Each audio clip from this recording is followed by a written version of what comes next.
जिस रात मैंने अपनी पत्नी से उसके ग्राहक के साथ रहने के लिए जाने की बात मान ली, उसी रात मुझे उसका किसी और के साथ अफेयर वाला वीडियो मिला। लेकिन उसे ये नहीं पता था कि जिस ग्राहक की खुशामद करने के लिए वो इतनी बेताब थी, वो मेरा बचपन का दोस्त था। और जिस सबसे बड़े अमीर परिवार से वो किसी भी तरह रिश्ता जोड़ना चाहती थी, वो असल में मेरा अपना परिवार था। मैं तुम्हारी बात मानता हूँ, मैं ही यकीन के साथ एक रात बिताने जाऊंगा। मैंने निगलते हुए अपना गला साफ किया।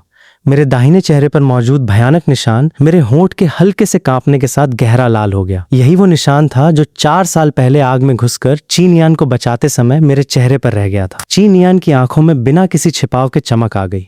वो अचानक मेरी बाहों में झपट कर आ गई, लेकिन मेरे करीब आते ही उसने आदतन अपना चेहरा एक तरफ कर लिया और मेरे जले हुए दाहिने चेहरे से बचने लगी। हुआई फेंग, तुम बहुत अच्छे हो। उसकी आवाज मीठी होकर कुछ ज्यादा ही चिपचिपी लग रही थी। उसकी उंगलियां धीरे धीरे मेरे सीने पर गोल गोल घूम रही थीं। जब ही जिया का ये ऑर्डर मिल जाएगा तो हमारा कारोबार एक और स्तर ऊपर पहुंच जाएगा। तब हम यूंडिंग विला में जाकर रह सकते हैं और असली अमीर लोगों जैसी जिंदगी जी सकते हैं। मैंने चेहरा दूसरी तरफ कर लिया। मेरे गले में लोहे के जंग जैसी कड़वी राहत उमड़ आई। कभी मैं जुआंग परिवार का सबसे लाडला छोटा बेटा था। मैं जो चाहता था मुझे मिल जाता था। लेकिन तथाकथित सच्चे प्यार के लिए मैंने फिर भी अपने परिवार से रिश्ता तोड़ लिया और पूरे दिल से सामने खड़ी ची नायन से शादी कर ली। और अब यही वो औरत थी जिसे मैंने कभी अपनी हड्डियों तक प्यार किया था। वो बड़े लोगों से रिश्ता जोड़ने के लिए मुझे किसी दूसरी औरत के बिस्तर पर भेजने तक से पीछे नहीं हट रही थी। 10 साल जैसे पल भर में गुजर गए। वो फिर मेरे करीब आई और मेरे सही सलामत बाएं गाल पर हल्के से एक चुंबन दिया। शुरुआत में वो चुंबन बहुत कोमल था, लेकिन धीरे धीरे उसकी ताकत बढ़ती गई, जैसे वो कोई निशान छोड़ना चाहती हो। जब तक बिस्तर पर सो रहा बच्चा जागकर लगातार रोने नहीं लगा, तब तक वो मुझसे अलग नहीं हुई। तभी वो अनिच्छा से उठी और धीरे धीरे बाथरूम में चली गई। मैंने चेहरे पर बची उसकी लिपस्टिक को घृणा से जोर जोर से पोंछ दिया। बाथरूम की तरफ देखते हुए मेरी आंखें बर्फ जैसी ठंडी थीं। मेरे दिल में सिर्फ गहरी निराशा और लगभग सुन्न कर देने वाला दर्द था। 10 मिनट पहले एक अनजान अकाउंट ने मुझे एक वीडियो भेजा था। वीडियो में ची नियन एक जवान आदमी की गोद में बैठी थी। उसके नाखून उस आदमी की पीठ में गहराई तक धंसे हुए थे। दोनों एक दूसरे से इस तरह लिपटे हुए थे कि अलग होने का नाम नहीं ले रहे थे। और जब उस आदमी ने सिर घुमाकर मुस्कुराया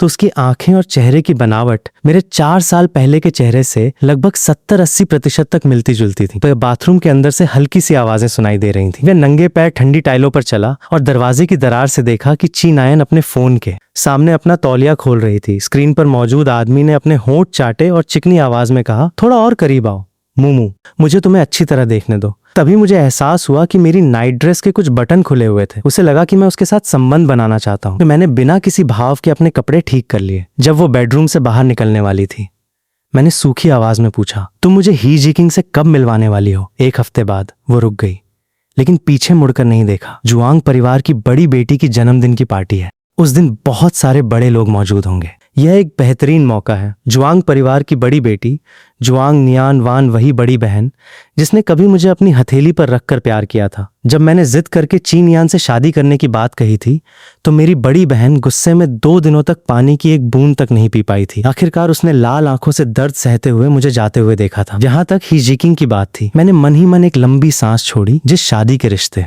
से मैं कभी जान छुड़ाने के लिए बेताब था, आज उसी रिश्ते के सामने मुझे खुद जाकर खड़ा होना था। कितनी विडंबना थी। चाइन कुछ देर बाद फिर लौट आई। इस बार उसके हाथ में एक गिलास गुनगुना पानी था। वो मेरे बिल्कुल पास बैठ गई और जानबूझकर अपनी आवाज नरम कर ली। हुआई फेंग, सच कहूं तो मैं भी तुम्हें इस तरह मेरी मदद करने के लिए मजबूर नहीं करना चाहती, लेकिन मैंने सुना है कि ही जिकिन की कुछ खास पसंद है। उसे खास तौर पर शादीशुदा पुरुष पसंद है।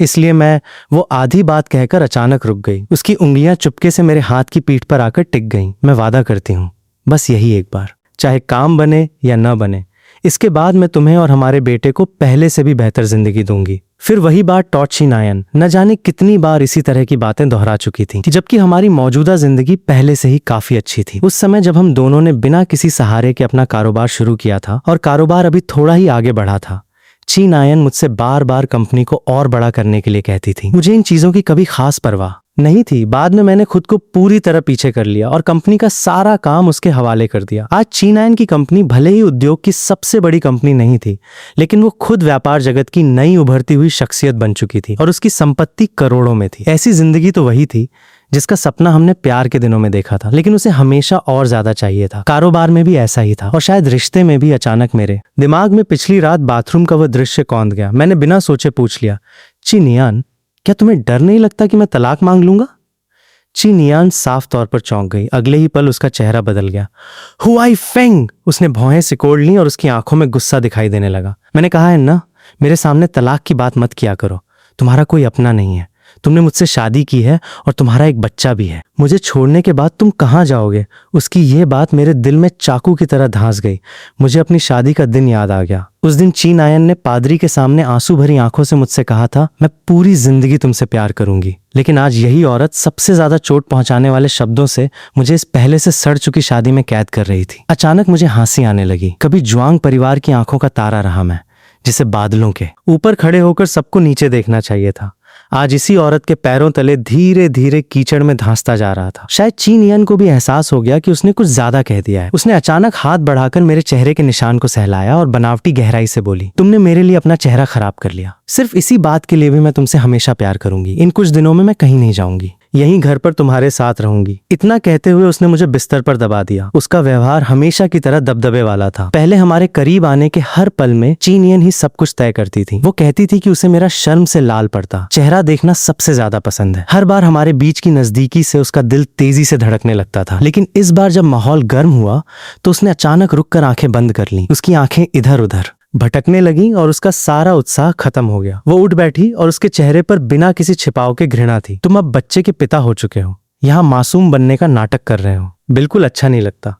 ची नायन ने जल्दबाजी में कपड़े पहने। अचानक उसे याद आया कि कंपनी में अभी काम बाकी है, तुम जल्दी सो जाना। उसने पानी का गिलास मेरे हाथ में थमाया और जल्दबाजी में चली गई। मैं आईने के सामने जाकर खड़ा हो गया। आईने में अपने आधे जले हुए चेहरे को देखते हुए मैंने उन ऊबड़ खाबड़ निशानों पर उंगलियां फेरी। मेरे दिल में सिर्फ ठंडापन था। मैं जानता था कि उसने अनजाने में मेरे जले हुए निशान को छू लिया था, इसलिए अचानक उसका सारा उत्साह खत्म हो गया था। मैंने ठंडी हंसी हंसी और ची नियन द्वारा दिया गया पानी का गिलास उठाकर पूरी ताकत से आईने पर फेंक दिया। पानी आईने पर नीचे की ओर बहने लगा, बिल्कुल आंसुओं की तरह। अगले कुछ दिनों तक ची नियन सच में घर पर मेरे और बच्चे के साथ रही। रसोई से हर दिन मीठी खुशबू आती रहती थी। वो एप्रन पहनकर रसोई में इधर उधर भागती रहती, कभी क्रीम फेंटती, कभी केक बेक करती। मैं उसे देखता और मुझे सिर्फ उल्टी जैसा महसूस होता, क्योंकि पहले उसे अच्छी तरह पता था कि मुझे मीठा बिल्कुल पसंद नहीं है। उस दिन परिवार का डॉक्टर घर आकर मेरी जांच करने वाला था। 4 साल पहले आग से ची नियन को बचाने के बाद मेरा चेहरा ही नहीं जला था, बल्कि धुआं अंदर जाने की वजह से मेरे फेफड़े भी घायल हो गए थे। लगातार तेज बुखार के बाद मेरी सेहत दिन ब दिन बिगड़ती गई और अब मुझे नियमित रूप से पोषण की ड्रिप लगवाकर ही शरीर को संभालना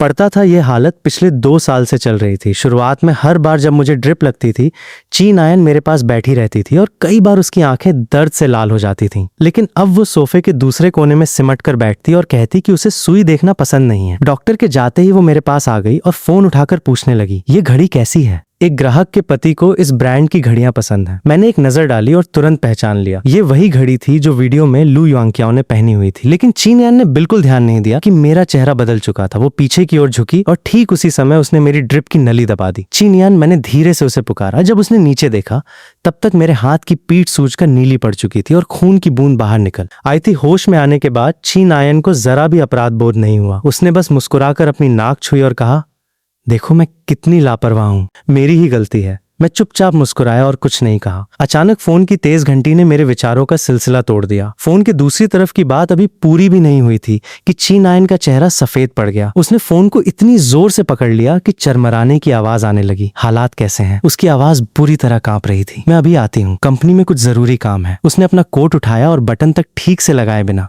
जल्दी जल्दी बाहर निकल गई। जाते जाते उसने पीछे मुड़कर मेरी तरफ देखा, तुम घर पर अच्छी तरह आराम करना। मैंने शांत होकर सिर हिला दिया। दरवाजा बंद होते ही मैंने तुरंत अपना फोन खोला। लू युआंग्क्याओ की देर रात भेजी गई फ्रेंड रिक्वेस्ट अभी भी चैट में मौजूद थी। उसका संदेश था, क्या तुम मेरे साथ एक शर्त लगाना चाहते हो? देखते हैं वो तुम्हारे पास रहेगा या मेरे पास आएगा। उसी समय सोशल मीडिया पर उसकी नई पोस्ट मेरी आंखों के सामने आई। अस्पताल के बिस्तर पर लू युआंग्क्याओ ड्रिप लगवाते हुए लेटा था। कैप्शन था, जो सच में आपकी परवाह करता है वो सबसे पहले आपके पास पहुंचता है। मैंने स्क्रीन को रिफ्रेश किया। नायन का कमेंट मेरी आंखों के सामने था, चिंता मत करो, मैं अभी पहुंच रही हूं। इसके तुरंत बाद लू युआंग्क्याओ का संदेश आया, सिर्फ 3 शब्द, तुम हार गए।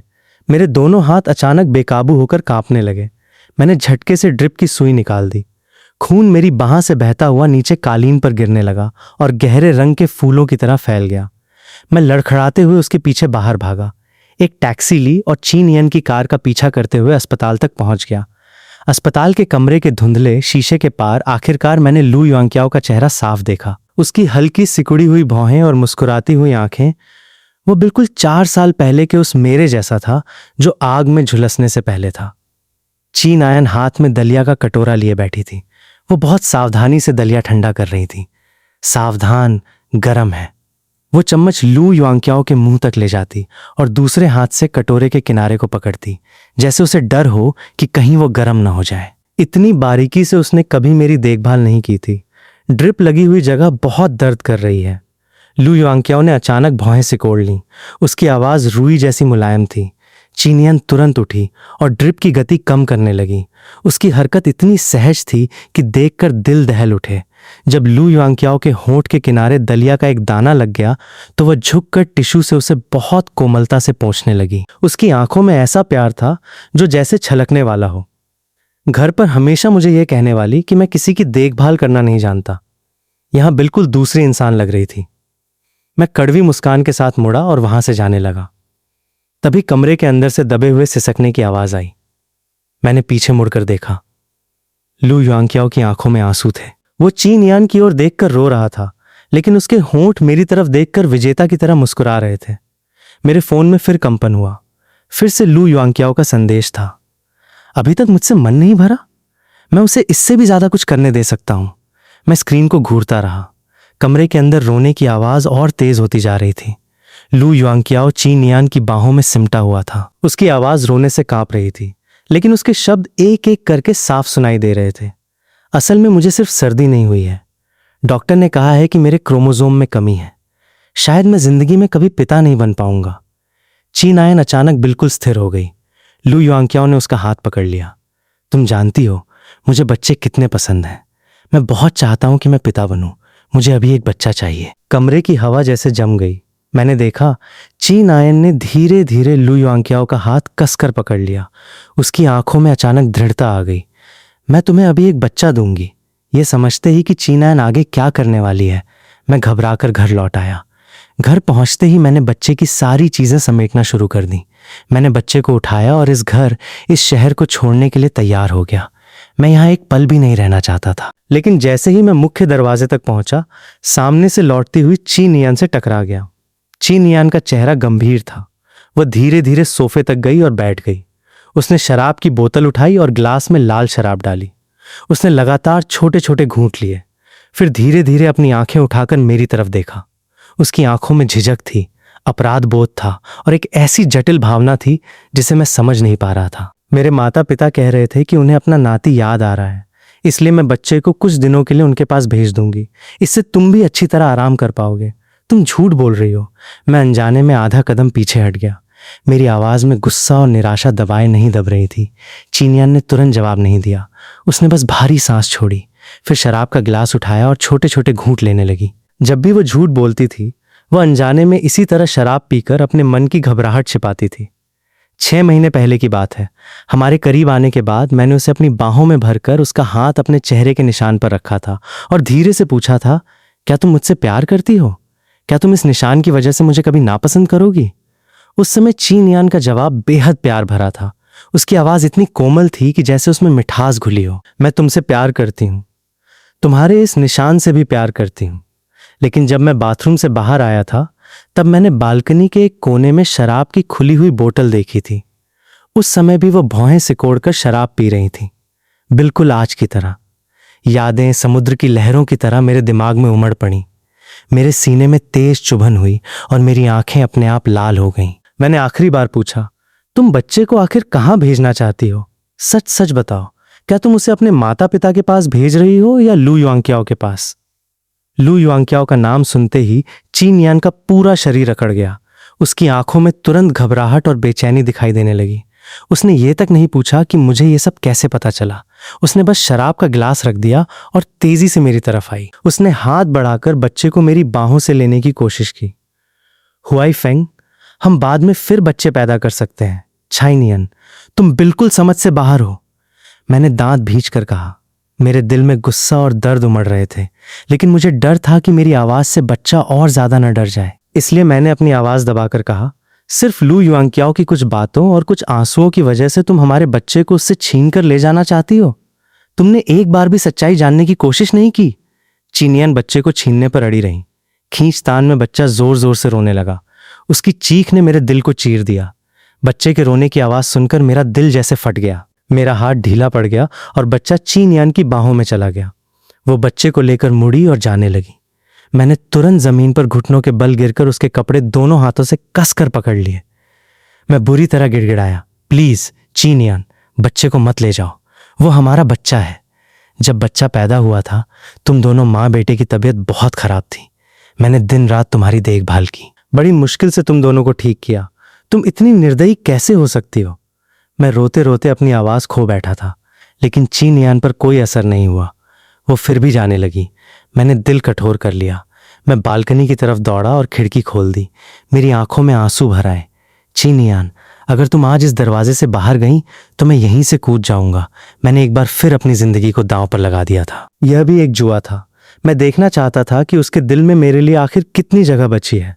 कभी उससे शादी करने के लिए भी मैंने इसी तरह जिद की थी। मैं अपने परिवार की खिड़की पर चढ़ गया था। मेरे माता पिता और मेरी बहन डर से पीले पड़ गए थे। हमेशा कठोर और दबदबे वाले मेरे पिता तक आखिरकार मेरे सामने दर्द से झुक गए थे। बेटा, अगर यही चाहता है तो शादी कर लेफ्टिनेंट। उस समय मैंने अपनी जिंदगी और अपने परिवार की इज्जत तक दांव पर लगाकर यह शादी हासिल की थी। और आज उसी तरह के चरम तरीके का सहारा लेकर मैं सिर्फ अपने बच्चे को बचाए रखना चाहता था। चीनियन के कदम अचानक रुक गए। उसने पीछे मुड़कर मेरी तरफ देखा। उसकी आंखों में एक पल के लिए झिझक दिखाई दी। उसी समय दरवाजा खुला। लू युआंग्क्याओ अंदर आ गया। उसके चेहरे पर मासूम और दुखी होने का भाव था। मूमू। लू युआंग्क्याओ ने चीनियान की स्कर्ट पकड़ ली। उसका ढीला अस्पताल का कपड़ा उसके पतले शरीर पर लटक रहा था। उसका पहले से ही सफेद चेहरा बीमारी की वजह से नीला सा पड़ गया था। वो किसी ऐसी रहस्यमयी आत्मा जैसा लग रहा था जो कमजोर दिखाई देती है लेकिन बेहद घातक होती है। उसका ये रूप देखकर चीनियान की भौहें सिकुड़ गईं। उसने अनजाने में बच्चे को और कसकर पकड़ लिया। तुम यहां क्या कर रहे हो? मैंने गुस्से से लू युआंग्क्याओ को घूरा। मेरे दिल में एक बहुत बुरा एहसास उठ रहा था। मैं उसे अच्छी तरह समझता था। जैसे ही वो यहां आया, मेरी अभी अभी दी गई जान की धमकी एक हास्यास्पद मजाक बन जाने वाली थी। कभी चीनियन के लिए मेरा प्यार एक ऐसा जुआ था जिसमें मैं हारना नहीं चाहता था, लेकिन अब मैं उस चेहरे से हार चुका था जो मेरे अपने चेहरे से मिलता जुलता था। लू युआंग्क्याओ ने मेरी बात को अनसुना कर दिया। उसकी पलकों पर अभी भी आंसू लटके हुए थे। उसकी नजरें सीधे चीनियान के चेहरे पर टिकी थीं। मैंने डॉक्टर से फिर पूछा। उन्होंने कहा कि सच में मेरे लिए पिता बनना संभव नहीं है। उसकी बात पूरी भी नहीं हुई थी कि चीनियान जैसे किसी जादू के असर में आ गई। उसने बिना किसी हिचकिचाहट के अपनी बाहों में मौजूद बच्चे को लू युआंग्क्याओ की बाहों में दे दिया। बच्चे को मुझे वापस दो। मैं पागलों की तरह बच्चे की ओर झपटा, लेकिन चीनियान ने मुझे कसकर रोक लिया। वो मेरा बेटा है। मैं चीख उठा। मेरी आंखें लाल हो चुकी थीं। मैंने उसके लिए मौत से लड़ाई है। चीनियान ने अपना चेहरा ठंडा कर लिया और गुस्से से बोली, जुआंग हुआईफेंग, अब बहुत हो गया। बच्चा 10 महीने मेरी कोख में रहा है। उसे किसे देना है इसका फैसला करने का अधिकार मुझे है। और क्या तुमने उसकी बात नहीं सुनी? वो आगे कभी पिता नहीं बन सकता। तुम इतने पत्थर दिल कैसे हो सकते हो? मैं गुस्से से कांपने लगा। मैंने हाथ उठाकर उसके गाल पर एक जोरदार थप्पड़ मार दिया। उस थप्पड़ की आवाज शांत कमरे में धमाके की तरह गूंज उठी। हवा अचानक जम गई। चीनियान ने जीभ से अपने गाल के अंदरूनी हिस्से को दबाया और धीरे धीरे मेरी तरफ चेहरा घुमाया। उसके चेहरे पर एक अजीब सी जमी हुई मुस्कान थी। फिर उसने मेरा हाथ पकड़ लिया और बहुत धीमी आवाज में पूछा, दर्द हो रहा है? हुआईफेंग, शांत हो जाओ। हम बाद में फिर बच्चे पैदा कर सकते हैं। गलती करने के बाद कमजोर पड़कर मुझे मनाने का यह तरीका वो इन वर्षों में बहुत अच्छी तरह सीख चुकी थी। अगर हमेशा की तरह बात होती तो शायद मैं इस बार भी यह अपमान सह लेता, लेकिन आज मैं पीछे नहीं हट सकता था।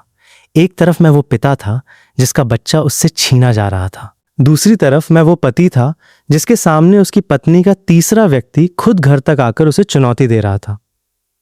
मैंने उसका हाथ झटके से छुड़ाया और दूसरा थप्पड़ पूरी ताकत से उसके चेहरे पर मार दिया।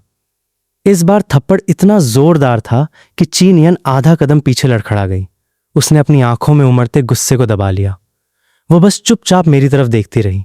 उसकी आंखों में ऐसी जटिल भावना थी जिसे समझना मुश्किल था। लू युआंग्क्याओ तुरंत आगे बढ़ा और मुझे जोर से धक्का दिया। तुम्हारा दिल भी तुम्हारे इस चेहरे की तरह घिनौना है। क्या तुम्हारे अंदर जरा भी दया नहीं है? क्या तुम्हें पता है कि पूरी जिंदगी पिता न बन पाने का दर्द कितना बड़ा है?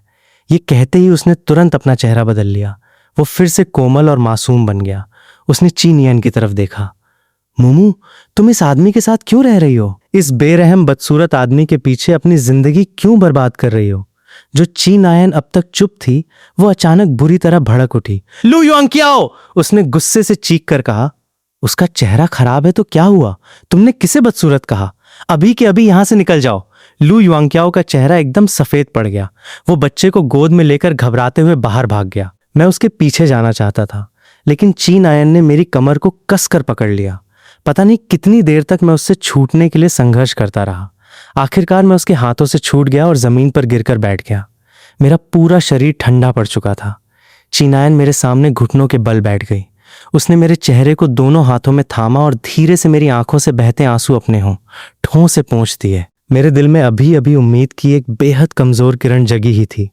तभी उसने बहुत धीमी आवाज में कहा, इस मामले में गलती मेरी है, लेकिन तुमने जो मुझसे वादा किया था, यानी एक रात हिजिकीन के साथ बिताने की बात, वो अब भी कायम है ना? मैंने सामने खड़ी उस औरत को सीधे देखा और अचानक एक उदास वीरान सी हंसी हंस पड़ा। वह हंसी खाली कमरे में गूंज उठी, जैसे सूखा हुआ आखिरी पत्ता जमीन पर गिर रहा हो। शी नायन, तुम इंसान हो भी या नहीं? मेरी आंखें लाल हो उठी। हर शब्द जैसे मेरे दांतों के बीच से निकल रहा था। सामने खड़ी ये वही औरत थी जिसे कभी बचाने के लिए मैं अपनी जान तक दांव पर लगा देता था, लेकिन इस वक्त वो इतनी अजनबी लग रही थी जैसे मेरे सीने में घोंपा हुआ कोई जहरीला खंजर हो। उसकी हर एक नजर मेरे खून मांस को चीर रही थी। शी नियन ने मेरी नजरों से अपनी नजरें चुरा लीं। उसका हाथ मेरे गाल को छूने ही वाला था कि मैंने उसे झटक दिया। टू हुआई फेंग, बस तुम हीजिकीन के साथ एक रात बिता लो। प्रोजेक्ट साइन होते ही करोड़ों का फायदा होगा। तब हम एक बहुत बड़ा आलीशान घर खरीद लेंगे। मैं तुम्हारे लिए 3 बच्चे पैदा कर दूंगी, ठीक है? उसकी आवाज कांप रही थी। वह बच्चों को बहलाने जैसी बनावटी कोमलता से मुझे कसकर गले लगा रही थी। मैं ऐसी कठपुतली की तरह उसके कंधे पर बेबस होकर टिक गया था, जिसकी आत्मा जैसे निकल चुकी हो। उसके कान के पास वही बातें बार बार दोहराते हुए सुनता रहा। अचानक मेरी आंखों की रोशनी बेहद कठोर हो गई। मैंने मुंह खोला और उसके कंधे को जोर से काट लिया। मेरे दांतों के बीच खून का स्वाद फैल गया। शी नियन ने दर्द से एक कराह तक नहीं निकाली। उल्टा उसने मुझे और कसकर पकड़ लिया, जैसे मैं जितना ज्यादा दर्द सहूंगा उसे उतना ही अपने नियंत्रण का एहसास होगा। जब मैंने आखिरकार उसे छोड़ा तो उसके कंधे पर खून की एक बड़ी लाल लकीर फैल चुकी थी, बिल्कुल सड़ने के कगार पर खड़े गुलाब की तरह। मैंने खाली आंखों से उसे देखा। मेरे दिल में ऐसा एहसास उमड़ रहा था जिसे शब्दों में बयान करना मुश्किल था। अगर उसके दिल में अभी भी मेरे लिए प्यार था तो फिर उसने धोखा क्यों दिया और हमारे अपने बच्चे को किसी दूसरे के हाथों सौंपने की बात क्यों की? और अगर उसके दिल में मेरे लिए जरा भी एहसान नहीं था तो फिर अभी अपने घायल कंधे की परवाह किए बिना वो इतनी अपराध बोध भरी आंखों से मुझे क्यों देख रही थी? गुस्सा मत करो। हुआई फेंग शी नियन ने सावधानी से मेरे होंठों के कोने पर लगा खून पोंछा। मैंने उसकी आंखों में छिपी उस चिंता को देखा और एक पल के लिए मुझे भ्रम हुआ कि शायद उसे अपने किए पर पछतावा हो गया है। कितना हास्यास्पद था। मैं अब भी उससे उम्मीद कर रहा था। जब मुझे लगा कि शायद इस मामले को अभी भी संभाला जा सकता है, तभी शी नियन फिर बोली, जुआंग परिवार की बड़ी बेटी का जन्मदिन आने वाला है। मुझे निमंत्रण मिल चुका है। उस दिन मैं युआन चाओ को अपने साथ ले जाऊंगी। तुम बस किसी कोने में रहना। तुम उसे अपने साथ क्यों ले जाओगी? आखिरकार मैंने मुंह खोला। मेरी आवाज बर्फ जैसी ठंडी थी और उसमें हर चीज पहले ही समझ लेने के बाद बची हुई एक गहरी खामोशी थी। शी नियन कुछ कहना चाहती थी लेकिन रुक गई। उसकी उंगलियां धीरे से मेरे चेहरे के निशान पर आकर ठहर गईं। हुआई फेंग, तुम्हें पता है ना कि व्यापार की दुनिया में चेहरा और प्रतिष्ठा कितनी महत्वपूर्ण होती है? उसका अधूरा वाक्य मेरे लिए एक थप्पड़ से भी ज्यादा चुभ गया। अब मैं अचानक हंसना चाहता था तो मेरी ये जली हुई शक्ल अब उसके साथ दिखावे का नाटक करने के लायक भी नहीं रही थी। इसे मुआवजे के तौर पर समझो। इस बार मैं घर पे रहकर तुम्हारे साथ अच्छी तरह रहूंगी। अपना सारा काम भी छोड़ दूंगी। हुआई फेंग, पिछली बार जैसी बात फिर कभी नहीं होगी। ये कहते हुए वो मेरे करीब आई और मेरे उभरे हुए निशान पर अपने ठंडे होंठ रख दिए। उसके होंठों के उस निशान को छूते ही मेरे पेट में मितली सी उठने लगी। जिस कोमलता के लिए मैंने कभी सपनों में हजारों बार तरसा था, वही कोमलता इस वक्त इतनी घिनौनी लग रही थी। मैं उसे दूर धकेलने ही वाला था कि तभी उसकी जेब में रखा फोन अचानक बज उठा। हम दोनों ने एक साथ स्क्रीन पर आने वाले नाम को देखा। सिर्फ एक अक्षर QIAO। किसका फोन था ये बताने की जरूरत ही नहीं थी। शी नाइन ने मेरी तरफ देखा और चुपचाप फोन काट दिया। एक बार, दूसरी बार, तीसरी बार वो फोन नहीं उठा। छठी बार फोन बजा तो मैंने अपनी पलकें उठाई और फीकी आवाज में कहा, उठा लो। शी नाइन ने होंठ भींचे। कुछ पल झिझकने के बाद वो एक तरफ जाकर फोन उठाने लगी। दूसरी तरफ से लू युआंग्क्याओ की घबराई हुई आवाज तुरंत सुनाई दी, मुमू तुम जल्दी आओ। बच्चा शायद सांस नहीं ले रहा। शी नायन का दिल जोर से धड़क उठा। उसने घबराहट को दबाते हुए जल्दी से फोन काट दिया, जैसे वो नहीं चाहती थी कि मुझे कुछ पता चले। उसने जबरदस्ती खुद को शांत दिखाने की कोशिश करते हुए कपड़े बदले, लेकिन उसकी आवाज लगातार कांप रही थी। माफ करना हुआई फेंग, मैं जा रही हूँ। मैंने उसकी तरफ देखा तक नहीं। शी नायन का फैसला मेरे लिए पहले से ही तय था। आखिर यह पहली बार नहीं था जब उसने लू युआंग्क्याओ के लिए मुझे छोड़ दिया था। तो यही था उसका प्यार, एक पल पहले किया गया वादा अगले ही पल धुएं की तरह गायब हो सकता था। कितनी हंसी की बात थी कि कभी मैंने सच में उसके मुंह से निकली जिंदगी भर साथ रहने की बात पर विश्वास किया था। जैसे ही वो दरवाजे से बाहर निकलने लगी, मैंने अचानक उसे पुकारा पार्टी की बात। मैं मानता हूं दरवाजा जोर से चौखट से जा टकराया। मैंने अपने चेहरे के निशान पर हाथ फेरा और ऐसी मुस्कान दी कि मेरी आंखों के कोने दर्द से भर आए। शी नायन, तुम्हें लगता है न कि मैं तुम्हें दिखाने लायक नहीं हूं? मेरी बहन से मिलने के बाद तुम्हें पता चल जाएगा कि आखिर किसने किससे ऊपर उठने की कोशिश की है। शी नियन घबराई हुई लू युआंग्क्याओ के घर पहुंची, लेकिन वहां पहुंचकर उसने देखा कि बच्चा बेडरूम के बिस्तर पर बिल्कुल शांत सो रहा था और लू युआंग्क्याओ आराम से सोफे पर लेटा हुआ धूप सेंक रहा था। लू युआंग्क्याओ, शी नियन की आंखों में आग भड़क उठी। वह दांत पीसते हुए उसके सामने पहुंची। तुमने बच्चे की जान को बहाना बनाकर मुझे यहाँ बुलाया? तुम पागल हो गए हो क्या? यहाँ आते समय उसके दिमाग में न जाने कितने भयानक दृश्य घूम रहे थे। अगर बच्चे को सचमुच कुछ हो जाता तो वो पूरी जिंदगी खुद को माफ नहीं कर पाती। लेकिन सामने खड़ा आदमी ऐसे व्यवहार कर रहा था जैसे कुछ हुआ ही ना हो, बल्कि वो मुस्कुरा भी रहा था। लू युआंग्क्याओ ने जैसे उसकी बात सुनी ही नहीं। वो आगे बढ़ा और उसे अपनी बाहों में खींच लिया। तो मोमू, मैं बस ये देखना चाहता था कि तुम सच में मुझसे प्यार करती हो या नहीं। उसने अपनी उन आंखों को झपकाया जिनकी बनावट मेरी आंखों से काफी मिलती जुलती थी। उसकी आवाज इतनी लाड़ भरी थी कि मानो कोई बिल्ली दुलार के लिए म्याऊं कर रही हो। अब मुझे यकीन हो गया है, आखिर ऐसे वक्त में भी तुम घर के उस बदसूरत आदमी को छोड़कर मेरे पास आ गई। शी नियन अब अपना गुस्सा नहीं रोक सकी। उसने उसे जोर से वापस सोफे पर धकेल दिया। मैं तुम्हें चेतावनी देती हूँ, अगर तुमने फिर ऐसा कहा तो। वह अपनी बात पूरी भी नहीं कर पाई थी कि लू युआंग्क्याओ की आंखों में घूमते आंसुओं ने उसके दिल को अचानक कस दिया। उसकी आंखें ऐसी लाल थीं जैसे अभी अभी रोया हुआ कोई खरगोश टाक्षी नियान को अनजाने में मेरा वह चेहरा याद आ गया जब मैं किसी बात से दुखी होता था। उसकी बंधी हुई मुट्ठी धीरे धीरे ढीली पड़ गई। लू युआंग्क्याओ ने तुरंत मौका देखकर फिर उसके करीब आकर उसे गले लगा लिया। उसके कंधे रुक रुक कर कांप रहे थे। मैं बस तुम्हें बहुत याद कर रहा था। यह तरीका बार बार काम करता था। शी नियन ने लंबी सांस छोड़ी और आखिरकार उसे बाहों में भर लिया। उसकी हथेली धीरे धीरे उसकी पीठ थपथपाने लगी। अगली बार ऐसा मत करना, समझे? देखते ही देखते जुआंग नियानवान की जन्मदिन की पार्टी का दिन आ गया। इस पार्टी के लिए शी नियन ने कोई कसर नहीं छोड़ी थी। उसने लू युआंग्क्याओ के लिए खास तौर पर महंगा सूट बनवाया और उसे अपने पुरुष साथी के रूप में साथ लेकर पार्टी में पहुंची। हॉल में बड़े बड़े लोग और नामी हस्तियां मौजूद थीं। शी नियन हाथ में शराब का ग्लास लिए लोगों के बीच घूम रही थी। उसके चेहरे पर चापलूसी भरी मुस्कान थी। यहाँ तक कि लू युआंग्क्याओ भी बेहद खुश और आत्मविश्वासी दिख रहा था, मानो वह सचमुच किसी बड़े अमीर परिवार का युवा मालिक हो। और मैं अकेला एक कोने में खड़ा ठंडी नजरों से यह सब देख रहा था। कुछ देर बाद अचानक पूरा हॉल शांत हो गया। सभी लोगों की नजरें एक साथ मंच की ओर उठ गईं। जुआंग नियानवान लोगों से घिरी हुई शांत और स्थिर कदमों से मंच पर आई। अब तक मेरे चेहरे पर कोई भाव नहीं था, लेकिन जैसे ही मैंने अपनी बहन को देखा, मेरा शरीर हल्का सा कांप उठा। मैंने खुद को रोक लिया कि मंच पर दौड़कर उसे बहन कहकर न पुकार दूं। मेरी आंखें गर्म हो उठीं। जुआंग नियानवान को देखते हुए मेरी आंखों में सिर्फ याद और अपराध बोध था। कई सालों से मिलने के बाद मेरी बहन पहले से कहीं ज्यादा परिपक्व और कुशल लग रही थी। उसका शरीर शायद पहले से भी दुबला हो गया था।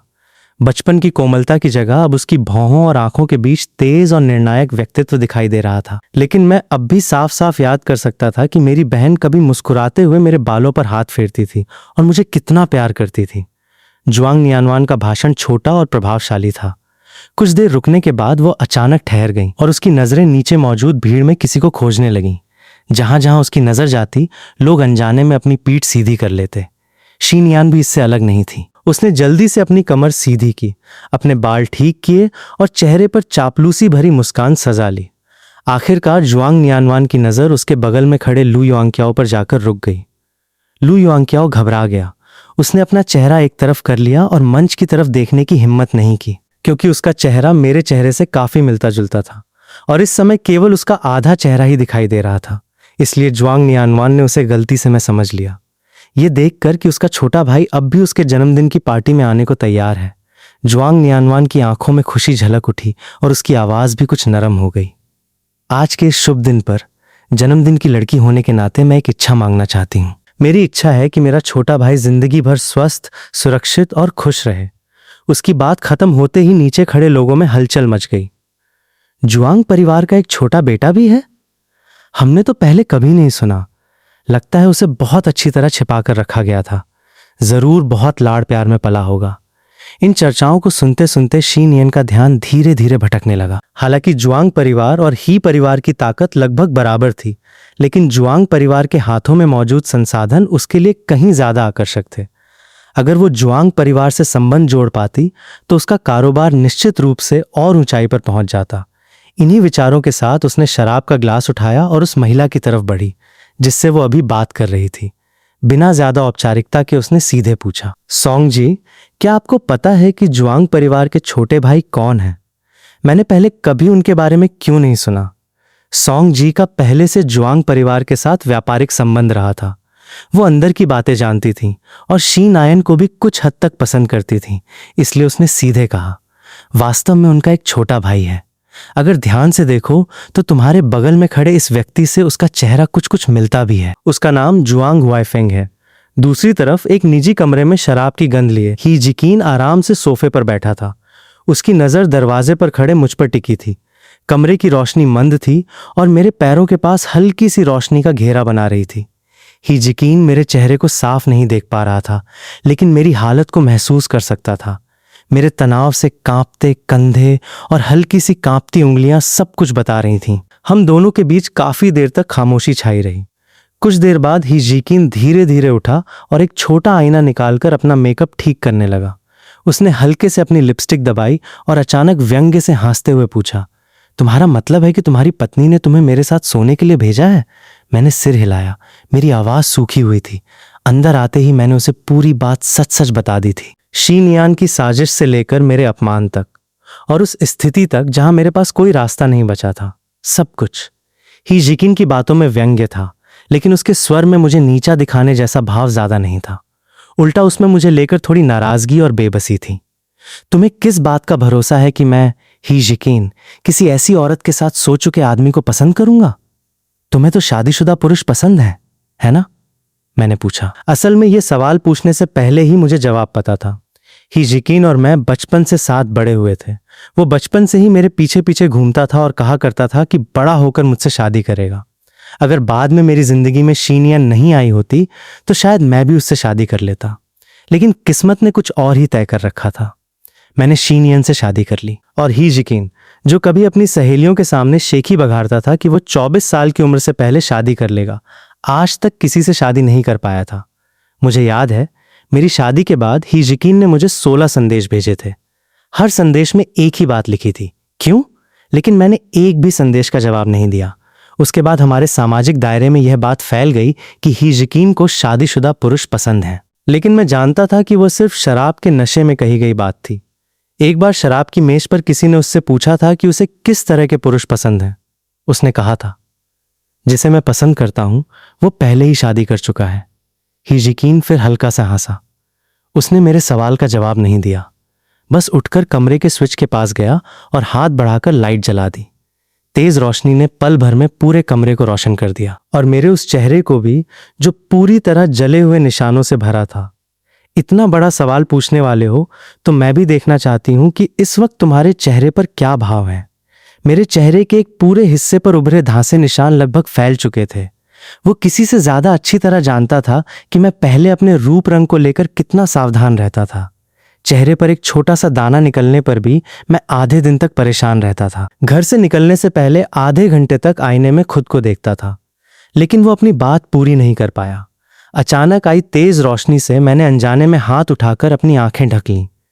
फिर उसी बहाने चेहरा दूसरी तरफ कर लिया, क्योंकि मैं नहीं चाहता था कि वो मेरी ये हालत देखे।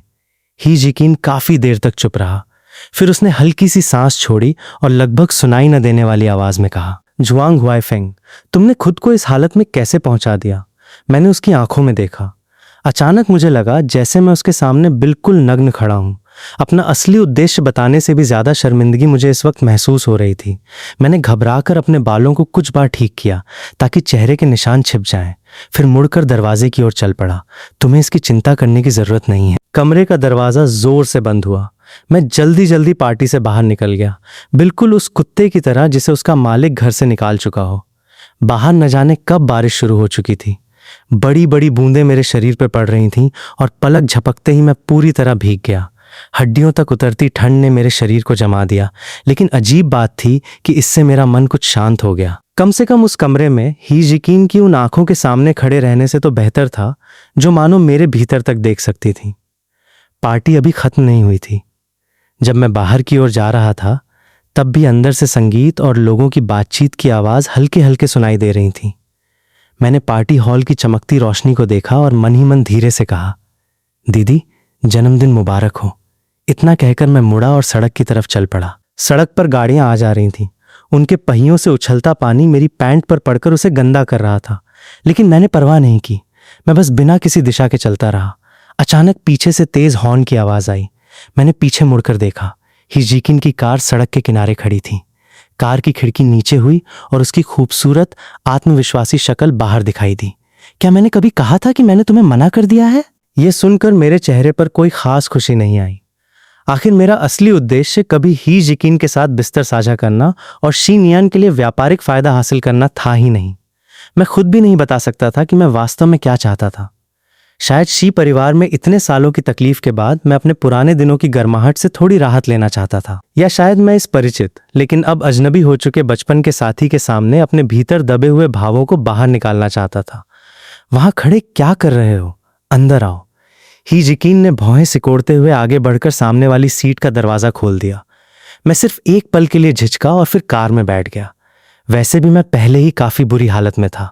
थोड़ा और बुरा हो जाने से अब कोई फर्क नहीं पड़ता था। जैसे ही मैं बैठा, हल्की लिली की खुशबू वाली एक कंबल मेरे ऊपर डाल दी गई। वह ही यकीन की खास खुशबू थी। इसे सुखा लो, मुझे सफाई पसंद है। उसकी आवाज ठंडी थी, लेकिन उसकी नजर अनजाने में मेरे भीगे हुए चेहरे पर घूम गई। मैंने सिर हिलाया और धीरे धीरे अपने बाल पोंछने लगा। मेरी हर हरकत यांत्रिक थी। कहाँ जाना है? उसने पूछा। मैं एक पल के लिए समझ नहीं पाया, फिर होश में आया और कड़वी मुस्कान के साथ सिर हिलाया। मैं और कहाँ जा सकता हूँ? शी परिवार में अब मेरा कुछ नहीं बचा था। मेरी संतान भी मुझसे छीन ली गई थी। वह पत्नी जो कभी मुझसे प्यार करती थी, वह भी नहीं रही थी।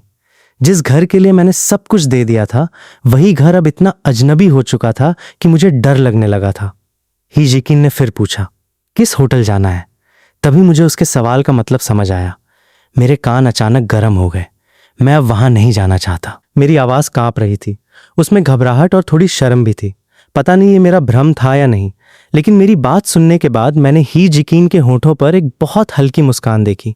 वो इतनी जल्दी गायब हो गई कि मुझे लगा शायद मैंने कल्पना की थी। कुछ देर खामोश रहने के बाद ही यकीन ने ड्राइवर से कहा, जुआंग परिवार चलो।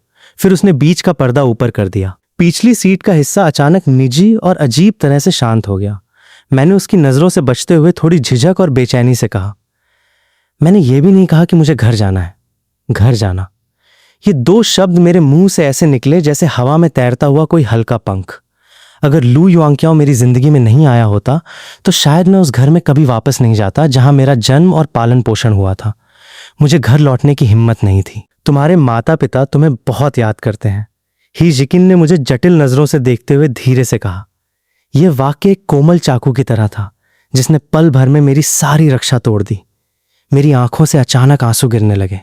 बारिश से भीगे चेहरे पर आंसू मिल गए और समझ नहीं आ रहा था कि वो बारिश थी या आंसू।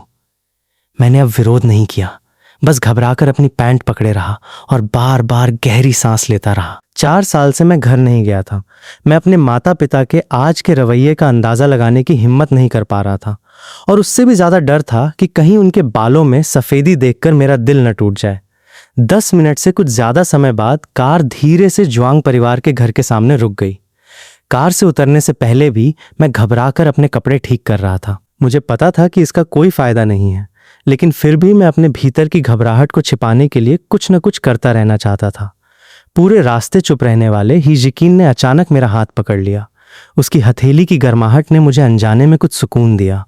हम दोनों एक के पीछे एक कार से उतरे। सामने रोशनी से जगमगाता जुआंग परिवार का पुराना घर था। उसे देखते ही मेरे आंसू फिर रुक नहीं पाए। आंगन में वह पेड़ जिसे मैंने बचपन में लगाया था, अब बहुत बड़ा होकर घना छायादार पेड़ बन चुका था। वह झूला जिस पर मैं और जुआंग नियानवान कभी साथ बैठते थे, बारिश से धुलकर साफ तो हो गया था, लेकिन उसकी रस्सियों के सूख कर फट जाने से साफ पता चल रहा था कि उसे कई सालों से किसी ने छुआ तक नहीं था। हॉल की ओर बढ़ते हुए हर कदम के साथ मेरा दिल और तेज धड़कने लगा। दरवाजे तक पहुंचकर अचानक मेरे कदम रुक गए। मैं आगे बढ़ने की हिम्मत नहीं कर पाया। मैंने ही यकीन को धीरे से आगे कर दिया और खुद एक डरे हुए बच्चे की तरह उसके पीछे छिप गया। ही यकीन ने कुछ नहीं कहा और दरवाजा खोलकर अंदर चला गया। Uncle, aunty. उसे देखकर पिता और मां की आंखों में एक पल के लिए उदासी चमक उठी। पिछले 4 सालों से जब भी वे ही यकीन को देखते थे, उनके चेहरे पर यही भाव आता था। अगर मैंने उस समय शीन यान से शादी करने की जिद न की होती तो शायद आज जब भी ही यकीन उनके घर आता, उसके बगल में उनका अपना बेटा खड़ा होता। बेटा, इतनी रात को बारिश में भीगते हुए क्यों आए हो? जल्दी अंदर आओ, बैठो। मां उठकर उसका स्वागत करने लगी। उसकी आवाज में हल्की खराश थी। जब ही यकीन वहीं खड़ा रहा तो बूढ़े दंपति ने हैरानी से उठकर उसकी ओर देखा। अगले ही पल ही यकीन के पीछे से एक ऐसी आवाज आई जो रोते रोते लगभग टूट चुकी थी। मां, पापा, पिता और मां दोनों वहीं जम गए। उनके चेहरों पर ऐसा भाव था मानो उन्हें अपनी आंखों और कानों पर विश्वास ही नहीं हो रहा हो। फिर आंसुओं से भरी आंखों वाला मैं धीरे धीरे ही यकीन के पीछे से बाहर आया। धड़ाम से घुटनों के बल जमीन पर गिर पड़ा। कई सालों से दबा हुआ मेरा रोना अचानक बांध टूटने जैसी तेजी से बाहर निकल आया। मां, पापा, मैं वापस आ गया हूं। आपका बेटा नालायक है। आपका बेटा नालायक है। मां सबसे पहले सदमे से बाहर आई। उसके हाथ से फल जमीन पर गिर पड़े। अगले ही पल वह लड़खड़ाती हुई मेरे पास दौड़ी और जमीन पर बैठकर मुझे कसकर अपनी बाहों में भर लिया। रोते हुए वह बार बार पुकार रही थी, मेरे बेटे, हुआई फेंग, हुआई फेंग। पिता भी तुरंत उसके पीछे आए। उन्होंने अपनी आंखों के कोने से आंसू पोंछे। उनके होंठ कांप रहे थे, लेकिन वो एक शब्द भी नहीं बोल पा रहे थे। माता पिता को देखते ही मेरे दिल में वर्षों से जमा सारी तकलीफ पूरी तरह टूटकर बाहर आ गई। मैंने अचानक मां का हाथ कसकर पकड़ लिया। मेरी आवाज में घबराहट और बेचैनी भरी थी। मां, जल्दी बच्चे को बचाओ। मेरे बच्चे को किसी ने छीन लिया है। तुम्हारा बच्चा? मां की हैरान आंखें फैल गईं। उसका मुंह लगभग खुला का खुला रह गया। धीरे धीरे बताओ, आखिर हुआ क्या है? इन सभी सालों में मैंने मन ही मन तय कर लिया था कि मेरा जुआंग परिवार से हमेशा के लिए संबंध टूट चुका है। जीनियन से शादी करने के बाद मेरी जिंदगी बस काम और घर के बीच सिमट कर रह गई थी। बच्चा होने के बाद तो मैं बहुत कम बाहर निकलता था, क्योंकि मुझे डर रहता था कि कहीं लोग मेरा यह चेहरा देखकर जी नायन को शर्मिंदा न करें। मेरे माता पिता को तो यह तक पता नहीं था कि उनका प्यारा बेटा कब का पिता बन चुका है। मैंने इन वर्षों में मेरे साथ जो कुछ हुआ था उसे संक्षेप में सच सच बता दिया। जी नियान का धोखा, लू युआंकियाओ का सामने आना और फिर मेरे बच्चे को मुझसे छीन लिया जाना। हर एक शब्द जैसे मेरे खून से सने घाव को दोबारा खोल रहा था। सब कुछ सुनने के बाद पिता का गुस्सा आसमान छूने लगा। उन्होंने मेज पर जोर से मुक्का मारा और गुस्से में चिल्लाए, ये तो हद हो गई। उनकी इतनी हिम्मत कैसे हुई कि वे मेरे जुआंग परिवार के इंसान को हाथ लगाएं? ये कहते हुए उन्होंने तुरंत अपना फोन निकाला और लोगों को बच्चे की तलाश करने का आदेश दे दिया। आखिरकार जुआंग परिवार की ताकत ऐसी थी जिसकी बराबरी मैं अकेले नहीं कर सकता था। इसी वक्त मुझे पहली बार माँ को ध्यान से देखने का समय मिला। 4 साल से उन्हें नहीं देखा था। माँ जैसे एक ही रात में बहुत बूढ़ी हो गई थी। कनपटियों पर काफी सफेद बाल उगाए थे। उनका पूरा चेहरा थका हुआ था और उनकी लाल सूजी हुई आंखों से साफ पता चल रहा था कि उन्होंने मेरे जैसे नालायक बेटे के लिए न जाने कितनी रातें रोते हुए गुजारी थीं। माँ, मुझे माफ कर दो। मेरी बात पूरी होने से पहले ही मेरा गला फिर भर आया और आंखों से आंसू बहने लगे। हम तीनों एक दूसरे से कसकर लिपट गए और हमारी सिसकियां काफी देर तक पूरे कमरे में गूंजती रहीं। ये देखकर ही जिकिन ने अपना फोन निकाला और इस पूरे दृश्य का वीडियो बना लिया। फिर उसने वह वीडियो जुआंग नियानवान को भेज दिया। उस समय जुआंग नियानवान मेहमानों के साथ बातचीत कर रही थीं। फोन में हल्का सा कंपन होते ही उनके चेहरे का रंग अचानक बदल गया। वह मेहमानों से औपचारिक विदाई के लिए एक शब्द भी नहीं कह पाई और तुरंत घर की ओर दौड़ पड़ी। दावत में मौजूद लोग एक दूसरे का चेहरा देखने लगे। मेजबान के चले जाने के बाद वे भी धीरे धीरे वहां से निकलने लगे। जी नियान ने किसी तरह दावत खत्म होने का इंतजार किया और बेचैनी से घर की ओर लौटने लगी। हल्की बारिश की बूंदों से भरी ठंडी हवा कार की खिड़की से अंदर आ रही थी। जीनियान को अचानक छींक आ गई। उसके बगल में बैठे लू युआंकियाओ ने सहज प्रतिक्रिया में अपना हाथ नाक पर रख लिया। फिर उसे अपनी हरकत का एहसास हुआ और वो झेंप कर मुस्कुराया। मुझे डर है कि बच्चे को संक्रमण न हो जाए। जीनियन ने कोई जवाब नहीं दिया। वो बस खिड़की के बाहर लगातार देखती रही। पता नहीं क्यों अचानक उसे वो दिन याद आ गया जब उसे तेज बुखार हुआ था। उस समय मैंने संक्रमण के खतरे की परवाह किए बिना लगातार 3 दिन और 3 रात उसके पास रहकर उसकी देखभाल की थी। उसे दवा कड़वी लगती थी और वो दवा खाने से मना करती थी, इसलिए मैं गोलियों को पीसकर थोड़ा थोड़ा करके उसे प्यार से खिलाता था। लू युआंग्याओ को उसके घर छोड़ने के बाद जीनियन अकेली अपने घर लौट आई। घर में कदम रखते ही उसने ऊंची आवाज में मेरा नाम पुकारा, हुआई फेंग। मैं वापस आ गई हूँ। लेकिन घर के अंदर घना अंधेरा था, यहाँ तक कि वो छोटी सी नाइट लाइट भी, जिसे मैं रोज जलाना पसंद करता था, आज बुझी हुई थी। हुआई फेंग, मैं वापस आ गई हूँ। वी नायन ने फिर आवाज लगाई, लेकिन कोई जवाब नहीं मिला। उसने अंधेरे में जूते बदले और लिविंग रूम की सारी लाइटें जला दी। समय के हिसाब से मुझे तो बहुत पहले घर पहुंच जाना चाहिए था, लेकिन पूरा घर डरावनी खामोशी में डूबा हुआ था, जैसे वहां कोई रहता ही न हो। जी नायन ने फोन निकाला और मुझे कॉल किया। लगातार कई बार फोन करने के बावजूद हर बार सिर्फ यही सुनाई दिया कि कोई जवाब नहीं दे रहा है। उसके मन में हैरानी के साथ साथ चिढ़ भी पैदा होने लगी। पहले मैं कभी उसका फोन मिस नहीं करता था, हमेशा उसकी हर बात का तुरंत जवाब देता था, इस डर से कि कहीं उसका कोई संदेश मुझसे छूट न जाए। उसने हार नहीं मानी और एक बार फिर नंबर मिलाया। इस बार मैंने फोन उठा लिया। हुआई फेंग, तुम अभी तक वापस क्यों नहीं आए? फोन उठते ही जी नायन ने बेचैनी में जल्दी से पूछा। उसकी आवाज में ऐसी घबराहट थी जिसका उसे खुद भी एहसास नहीं था। फोन के दूसरी तरफ कुछ पल तक पूरी खामोशी रही। फिर मैंने भारी और थकी हुई आवाज में कहा, जी नियन, जैसा तुमने कहा था, मैं ही जिकिन से मिलने गया था। अब क्या तुम मेरा बच्चा मुझे वापस दे सकती हो? हालांकि मुझे अपने माता पिता से मदद का भरोसा मिल चुका था, फिर भी मैं आखिरी बार कोशिश करना चाहता था, वो भी सबसे विनम्र तरीके से। तुम कहाँ हो? जीनियन ने तीखी आवाज में पूछा। मैंने सीधे जवाब दिया, मुझे मेरा बच्चा चाहिए, हुआई फेंग। मैंने कहा था ना, आगे चलकर हमारे और भी बच्चे होंगे। जीनियन की बात पूरी होने से पहले ही मैंने अधीर होकर फोन काट दिया। फोन में आती हुई व्यस्त लाइन की आवाज सुनकर उसने मन ही मन आह भरी और दोबारा कॉल नहीं किया। उसके हिसाब से जब तक मैं उसका फोन उठा रहा था, इसका मतलब था कि मैं अभी भी घर लौटूंगा। इतने वर्षों से मैं हमेशा इसी तरह आसानी से मना लिया जाता था, लेकिन यह सोचकर कि मेरा सचमुच ही जिकिन से कोई संबंध बन गया है, जीनियन के मन में फिर एक अजीब सी बेचैनी उठी। ऐसा लग रहा था जैसे उसकी अपनी कोई चीज किसी और ने छू ली हो। उसने शराब की अलमारी खोली, रेड वाइन की एक बोतल निकाली और सीधे गले में उड़ेलने लगी। तीखी शराब उसके गले को जला रही थी। अचानक उसे अतीत याद आ गया। जब भी वो छिपकर शराब पीती थी, मैं हमेशा उसे समझाता था, कम पिया करो, सेहत के लिए अच्छा नहीं है। आधी बोतल शराब पीने के बाद जीनियन लड़खड़ाते हुए खड़ी हुई। उसके पैर से कोई चीज टकराई और मेज से एक वस्तु नीचे गिर पड़ी। उसने नीचे देखा तो वह एक डिस्क थी। जीनियन ने अपने चेहरे पर हल्के से थपकी दी। थोड़ा होश में आने के बाद उसने डिस्क को प्लेयर में लगाया और उसे चलाया। स्क्रीन पर सबसे पहले मेरा चेहरा दिखाई दिया। वो चेहरा जवानी और ऊर्जा से भरा हुआ था, साफ सुथरा और बेहद आकर्षक। चेहरे पर कोई निशान नहीं था। आंखें चमकदार थीं और मुस्कान ऐसी थी जैसे कोई बेफिक्र और खुशमिजाज लड़का हो। सिर्फ एक नजर पड़ते ही जीनियन ठिठक गई। अगर उसे सही से याद था तो ये वही दिन था जब मैंने उसे शादी के लिए प्रपोज किया था। दोनों ने एक दूसरे के प्रति अपने प्यार का इजहार किया था और फिर अपने रिश्तेदारों और दोस्तों की मौजूदगी में एक दूसरे से वादा किया था, मैं हमेशा तुम्हारे साथ रहूंगा जब तक हम बूढ़े होकर मर नहीं जाते, जब तक हमारा चेहरा उम्र से बदल नहीं जाता, जब तक हमारी जिंदगी खत्म नहीं हो जाती। जी नायन की नाक अचानक सुड़क उठी। उसने घबराकर वीडियो बंद कर दिया, लेकिन उसके दिमाग में बार बार वही वादा घूमता रहा, जब तक चेहरा बूढ़ा न हो जाए, जब तक जिंदगी खत्म न हो जाए।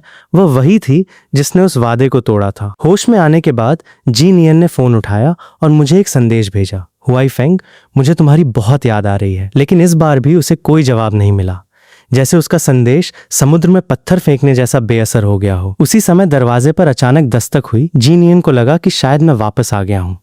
वह जल्दी से उठकर दरवाजा खोलने दौड़ी, यहाँ तक कि उसने चप्पलें भी उल्टी पहन ली थीं। लेकिन दरवाजा खोलने पर सामने लू युआंग्याओ खड़ा था। लू युआंग्याओ की मुस्कुराती आंखों से नजर मिलते ही जीनियन कुछ पल के लिए जैसे स्तब्ध रह गई। उसे कुछ समझने का मौका भी नहीं मिला था कि लू युआंग्याओ दरवाजे की दरार से अंदर घुस आया। मुझे लगा तुम्हारी हालत ठीक नहीं है, इसलिए चिंता हुई और मैं तुम्हें देखने चला आया। ये कहकर उसने बेडरूम की ओर झांका। जुआंग हुआई फेंग घर पर नहीं है? जीनायन ने कुछ नहीं कहा।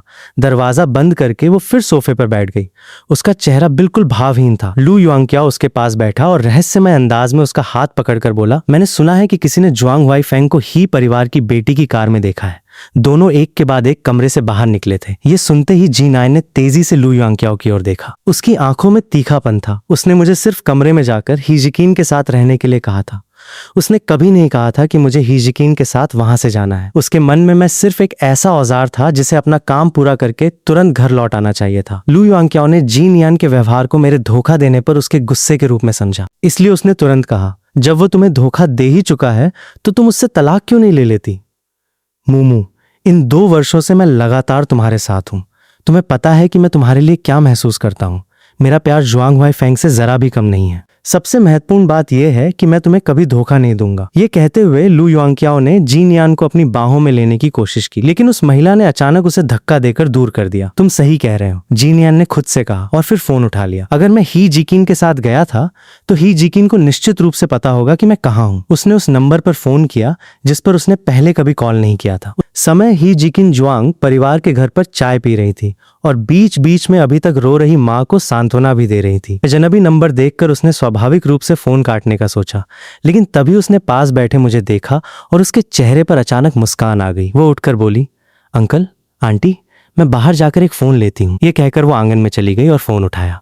MS ही, मैं चीन यान बोल रही हूँ। शायद आप मुझे नहीं जानती, लेकिन मैं जानती हूँ। ही जिकिन ने बेरुखी से चीनियन की बात काट दी। दूसरी तरफ की महिला कुछ पल के लिए शब्दहीन रह गई। ही जिकिन ने आगे कहा, मुझे यह भी पता है कि तुमने मुझे ये फोन क्यों किया है। एम्स ही, आप सचमुच बहुत समझदार हैं। चीनियन की आवाज में जानबूझकर की गई चापलूसी साफ सुनाई दे रही थी। तो फिर मेरे पति, ये 2 शब्द ही जिकिन के कानों में बेहद चुभे। उसने नाराज होकर भौहें सिकोड़ ली और उसका स्वर भी कठोर हो गया। मैंने कभी नहीं सुना कि ची परिवार इतना बदहाल हो गया है कि कारोबार हासिल करने के लिए किसी आदमी को अपने साथ सोने के लिए भेजना पड़े।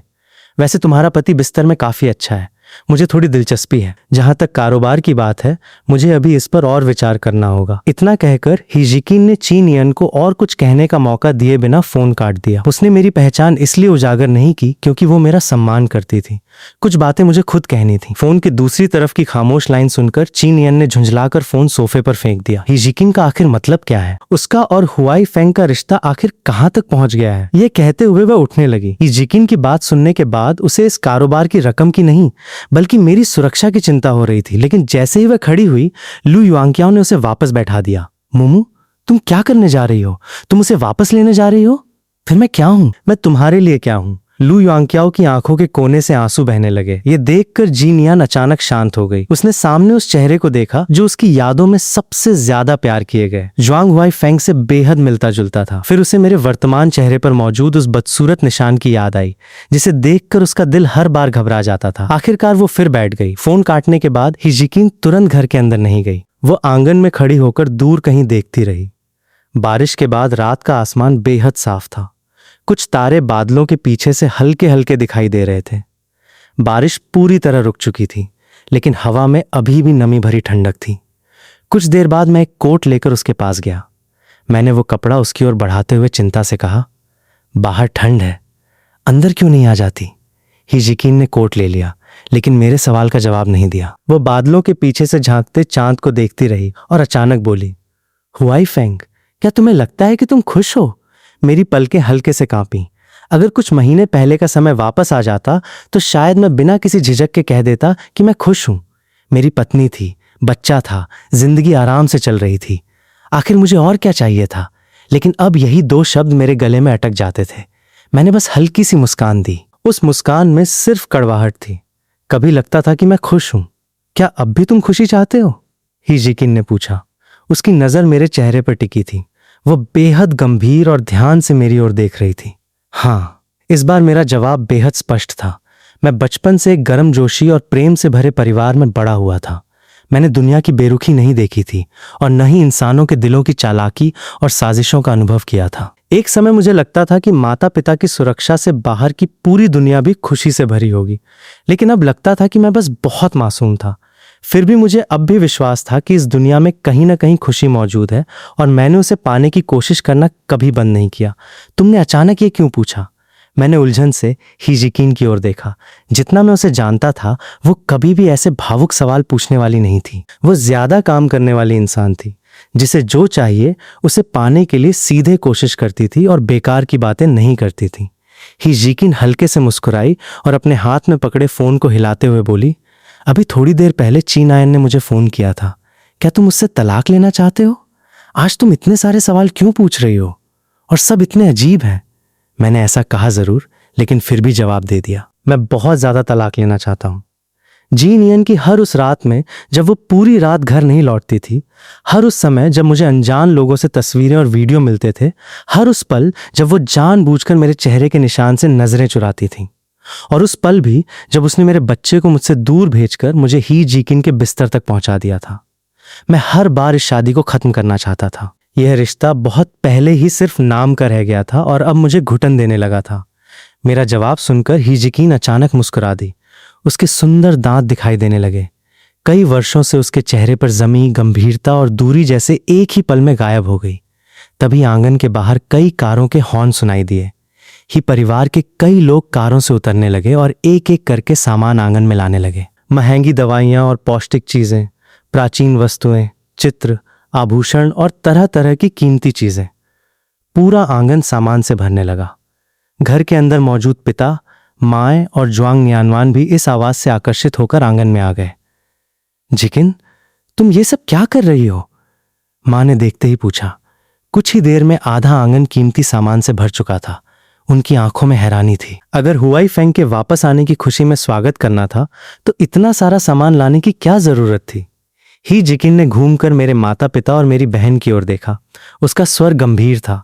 आज जब आप सब यहाँ हैं और हुआई फेंग भी वापस आ गया है, तो मैं आधिकारिक रूप से हुआई फेंग के सामने अपने प्यार का इजहार करना चाहती हूँ और उससे शादी के लिए पूछना चाहती हूँ। उसकी बात सुनकर वहां मौजूद सभी लोग कुछ पल के लिए बिल्कुल स्तब्ध रह गए।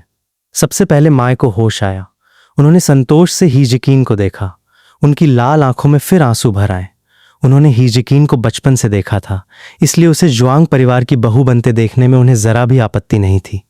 ज्वांग नियानवान भी मुस्कुराई और हीजिकिन के कंधे पर हल्के से मुक्का मारते हुए बोली, अच्छा, तुम्हारी ये लड़की? लेकिन हुआई फेंग का अभी तलाक नहीं हुआ है। इस बात से वहां मौजूद सभी लोग फिर कुछ देर के लिए खामोश हो गए। कुछ देर बाद मैंने सबसे पहले बोलना शुरू किया। मेरी आवाज थोड़ी कांप रही थी। जब तक मैं अपने बच्चे को वापस नहीं पा लेता, तब तक मेरे पास किसी और चीज के बारे में सोचने का मन नहीं है।